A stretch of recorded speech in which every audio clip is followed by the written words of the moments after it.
Shqo, kjo është një mundësi që ligji e ka parapa dhe është një drejtë ekskluzive e mbrojtjes, pra mbrojtja ka drejtë që kushtimisht po thamë të luftoj me gjitha mjetet e veta në dobi ose në favor të klientit e vet, në këtë rast pa dashur të përmendem atë përveçëm. Arsyeja se mbrojtja kërkon në çështje të tillë është sepse me të synohet që klientin ta nxjerrë në një pozitë më të favorshme. Pikë së pari, me ekzaminim psikiatrik synohet të vërtetohet se personi a ka qenë i aftë mendërisht në kohën e kryerjes së veprës penale. Pasi siç dihet, sipas kodit penal të Republikës së Kosovës, vetëm personat e aftë mendërisht përgjigjen për veprimet e veta. Sipas ligjit, një person është përgjegjës kur veprën penale e ka kryer me dashje ose nga pakujdesia. Dhe elementi i dashjes e nënkupton edhe veprimet të caktuara që nënkupton elementin ku ai i ka kuptuar veprimet e veta dhe atë që quhet elementi volutiv, që do të thotë i ka mundur t'i kontrolloj veprimet e veta. Mirë po, standardi që një person të shpallet i pa aftë mendërisht ose i pa përgjegjshëm penalisht është shumë i lartë. Dhe shpesh vetëm me këto akte vetëm zvarritet procedura, sepse personat nuk mund të arrijnë objektivat ose synimet për cilat kërkohen këto ekspertiza. Duke qenë se sikur si e thash, ligji ka parapa një standard lartë. Pra, secili person është përgjegjës nëse në kohën e kryerjes së veprës penale ka qenë i aftë t'i kuptoj veprimet e veta, pra t'i kuptoj veprimet e veta dhe t'i kontrolloj ato. Janë vetëm këto dy standardet cilat lypen. Ndërsa ngecjet mendore, që rregullimet e mundshme mendore, ndonjë smunjë, ndonjë paranojë, po them diçka tillë, janë base elemente të cilat e zbutin shkallën e përgjegjësisë penale, por nuk e lirojnë personin nga përgjegjësia penale. Dhe mbrojtja zakonisht e shfrytëzon këtë drejtë. Mbrojtja në rastet kur kemi të bëjmë me krime të rënda, standard me vrasje, po edhe me vepra penale natyrës të rëndë, kjo është diçka që mbrojtja e kërkon, nganjëherë kërkon edhe prokuroria, por shpesh e bën edhe mbrojtja, jo për ta zvarritur procedurën, po thjesht për synuar që klientin e vet ta nxjerrë në një pozitë më të favorshme dhe kjo pastaj të shërbej, si rrethon, qoftë për ta ulë dënimin, qoftë për t'i krejt përgjegjësisë penale, për ta zbutur dënimin, po. Shqo,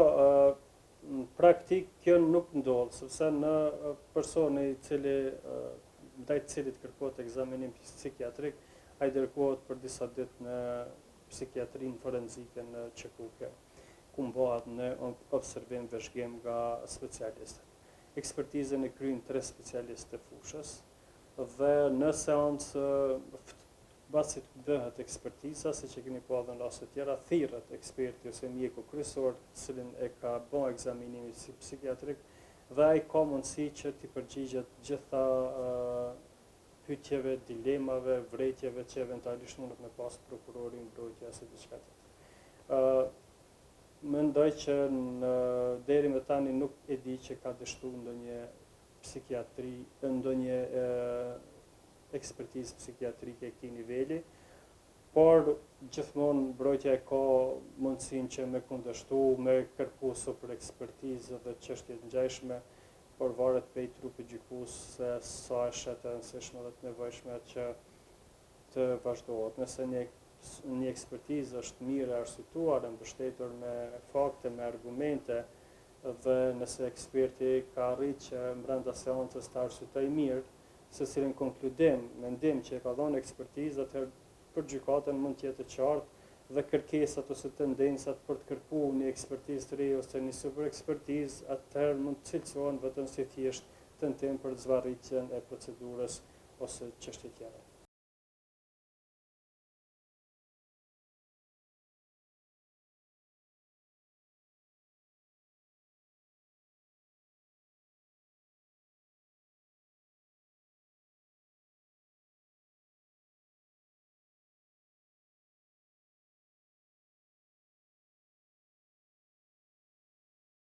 pas arrestimit të disa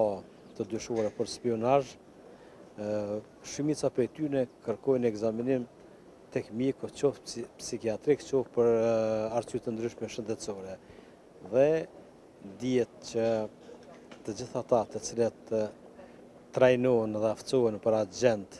të një shërbimi, ata dinë edhe mënyra dhe metoda nëse arrestohen dhe çfarë duhet bëjnë ata. Prandaj kjo është një metodologji e agentëve,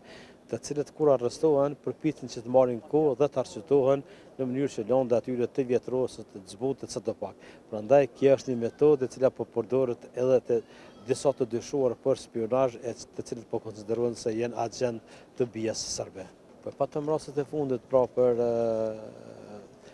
arrestimin e të dy të dyshuara për Bedri Shabanit dhe Muharrem Qerimi, por edhe ditë më parë jo larg një ekzaminim tek mjeku është raportuar se ishte edhe i dyshuari Fatmir Sheholli, i cili ka qenë në ekzaminimet mjekësore në rajonin e Gjilanit. Unë besoj që do të ndodhin edhe hera të tjera, sepse qëllimi është që të shtyhen sa më tepër seanca gjyqësore. Sigurisht, kur kjetë parasysh që nuk është edhe numri aq i vogël i të dyshuara për spionazh të cilët janë arrestuar, dhe unë pres që në të ardhmen të ketë edhe më tepër të arrestuar për spionazh, sepse një agent ose një spion nuk mund të punoj i vetëm, është në rritën e marrimangës dhe qëllimi është që të arrestohen komplet grupet të cilat janë të organizuara brenda territorit të Republikës së Kosovës. Jo, e drejta për jetë dhe për shërim e kanë secilit i garantohet në bazë të kushtetutës dhe të konventave ndërkombëtare, mirë po qëllimi është ata të demaskohen dhe ta marrin dënimin e merituar nëse janë ose vërtetohen se ata vërtet kanë qenë agent të BIA-s dhe të shërbimit të VBA serbe.